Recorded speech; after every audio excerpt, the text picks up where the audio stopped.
हम हमारे हरि कीर्तन में आप भी आना, राधा को लाना, सुंदर रास रचाना। पहचानने की क्षमता तो है नहीं, आ गए तो कहेंगे कि ये बहरूपिया कैसे आ गया, कोई पहचानेगा नहीं। जबकि महापुरुष शास्त्रों के अंदर हम आप पढ़ते हैं, वो कब आते हैं?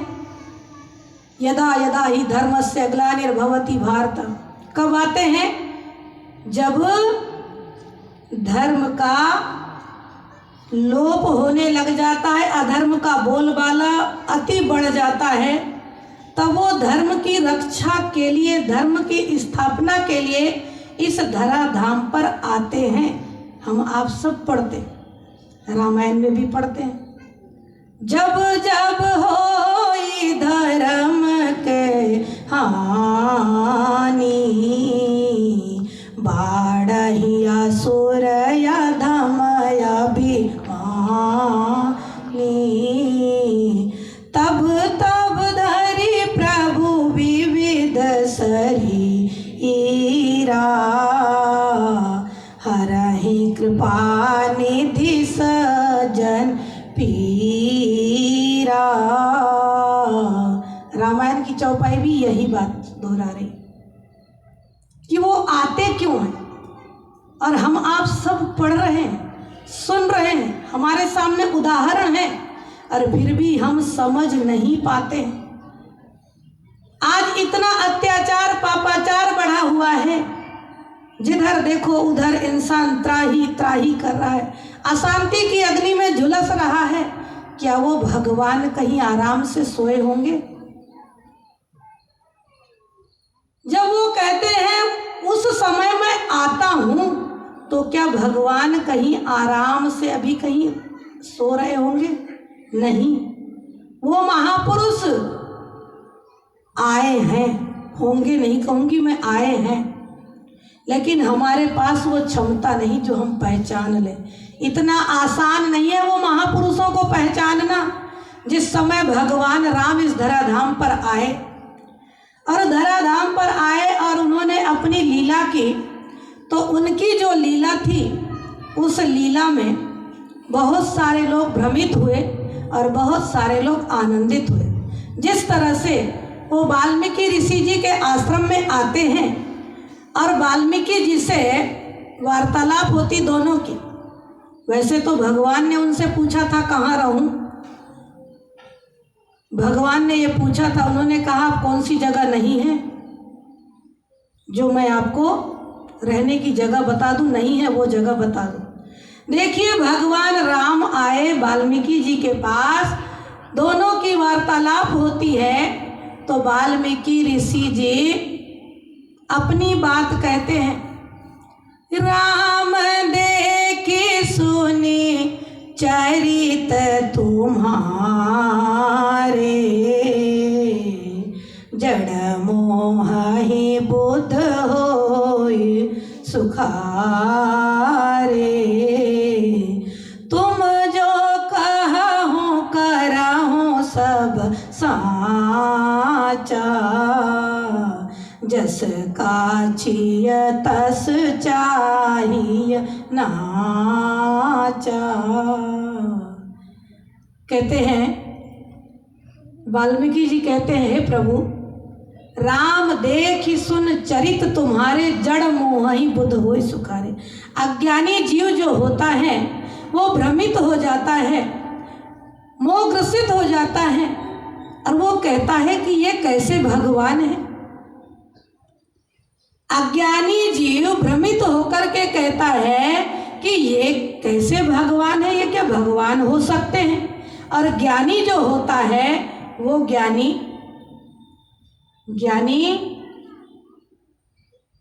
दूर से ही देखकर भगवान की लीला देख के खुश होता है, कहता है कि हे प्रभु आप भी कैसी लीला कर रहे हैं।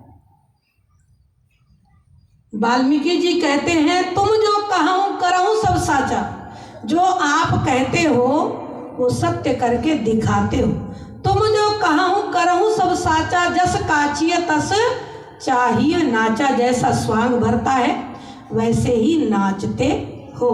जैसा एक रंगमंच है उसमें रंगमंच पर नाटक करने के लिए जो भी व्यक्ति खड़ा होता है, चढ़ता है, जिस वेशभूषा में चढ़ा हो वही वेशभूषा में वो नाटक, मतलब उसी प्रकार का नाटक करता है, तो वो वेशभूषा उसको वहाँ शोभा देता है।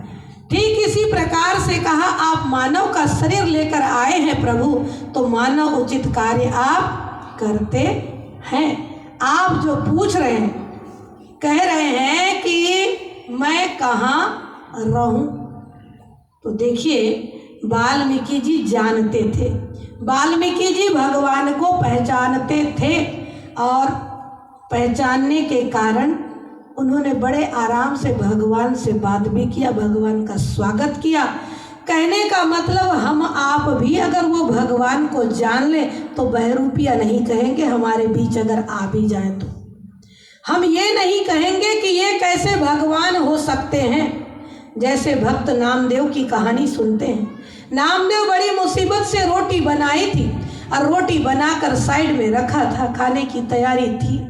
कुत्ता आया और नज़र चुकाकर कुत्ता रोटी लेकर के जाता है, तो नामदेव क्या कहता है, हम जैसे होते तो कहते देखना जरा इस कुत्ता को, रोटी लेके जा रहा है, चकला बेलन जो हाथ लगे फेंक के मारते, पीछे पीछे दौड़ करके गली से बाहर निकालते, और दूसरा कोई दिखता तो कहते देखना जरा मेरे घर से रोटी लेके जा रहा है।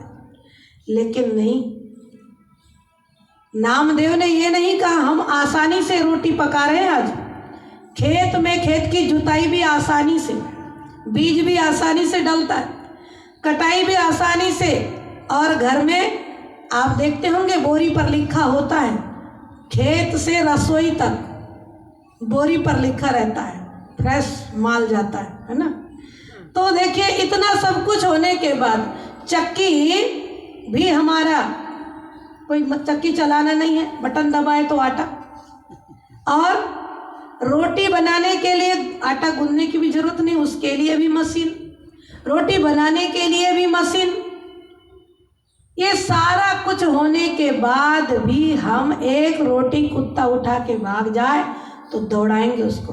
नामदेव ने क्या कहा, नामदेव ने पकाई रोटी कुत्ते ने उठाई, नामदेव ने पकाई रोटी कुत्ते ने उठाई, पीछे घी का कटोरा ली जा रहे, प्रभु रुकी ना तो खाओ, थोड़ा घी तो लेते जाओ, तो मुझसे रूप छिपा रहे, तेरा मेरा एक नूर, फिर काहे को हजूर, तुमने सकल बनाई है शान की, किसी सूझ वाली आँख ने पहचान की, जले जले में झांकी भगवान की, किसी सूझ वाली आँख ने पहचान की, निगाह मीरा की निराली पी के जहर की प्याली, निगाह मीरा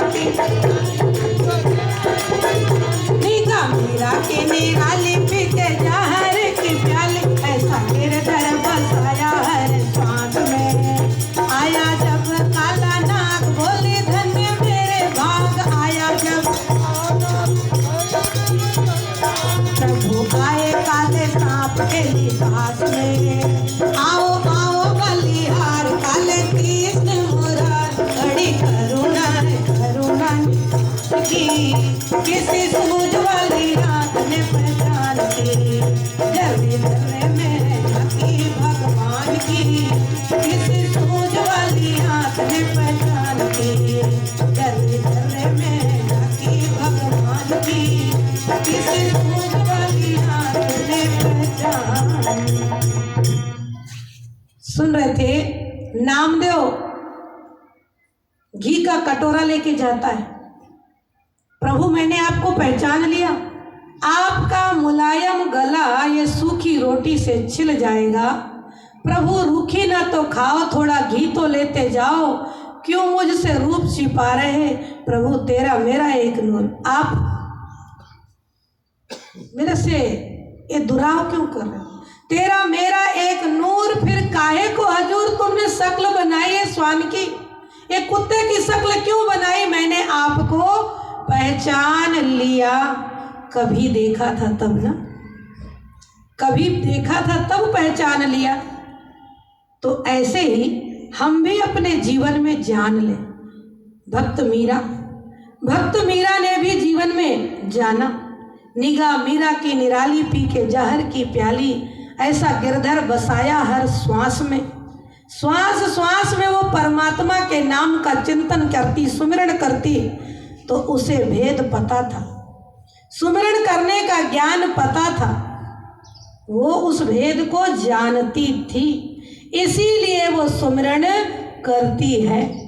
कहते निगाह मीरा की निराली पी के जहर की प्याली, ऐसा गिरधर बसाया हर श्वास में, आया जब काला नाग, राणा ने तो मर जाएगी ये सोचकर सर्प का पिटारा भेजा था, लेकिन उस पिटारे में भगवान ने मीरा को दर्शन दिया।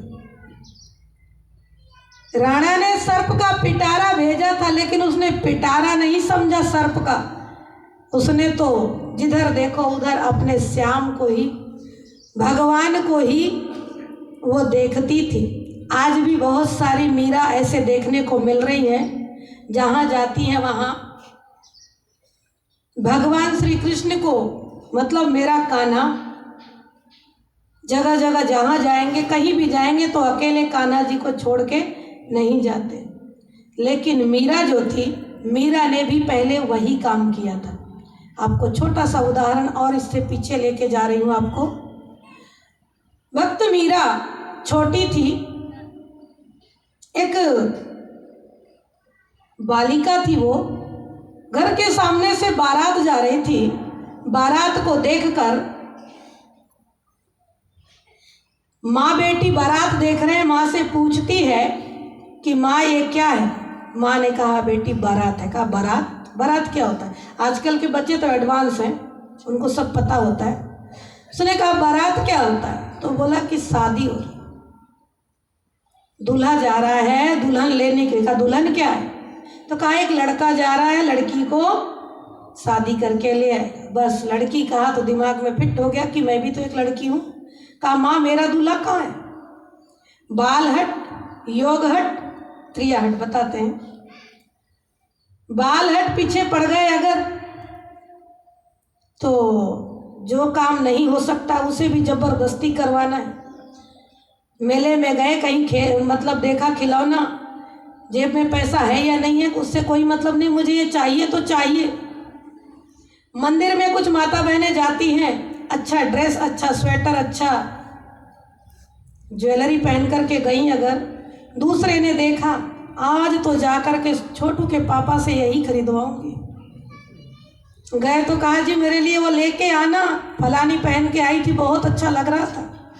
भले उसके जेब में पैसा है या नहीं, उससे कोई मतलब नहीं, चाहिए तो चाहिए। मुंह फुला लिया, अगर एक सप्ताह नाराज हो गई तो बेचारा क्या करेगा, ला के देना ही पड़ेगा।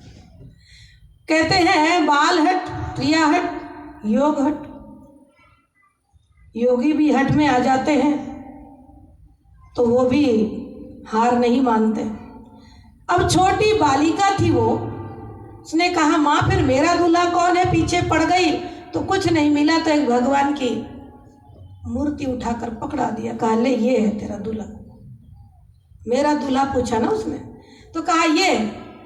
अब वो उस दिन से भगवान कृष्ण की मूर्ति, खाए तो खेले तो सोए तो जहाँ कहीं जाए उठे बैठे हर जगह लेके चल रही थी, क्योंकि माँ ने दिया था। इतना प्रेम था उस मूर्ति के प्रति। शादी भी हुई तो छोड़ा नहीं, लेकर के आई। और एक समय बीता, धीरे धीरे करते करते कुछ काल बीता। कुछ भक्त मंडली गंगा स्नान के लिए गई, तो भक्त मंडली आकर के संत रविदास जी से कहा आप चलो हमारे साथ गंगा स्नान के लिए। तो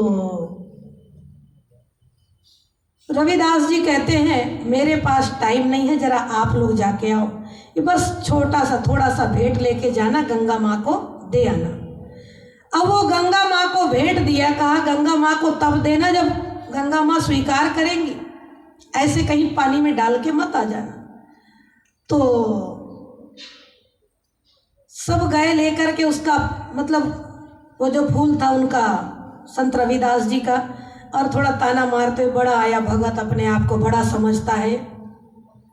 रविदास गया नहीं गंगा स्नान के लिए, और स्वीकार करने के लिए माँ प्रकट होंगी तब देना।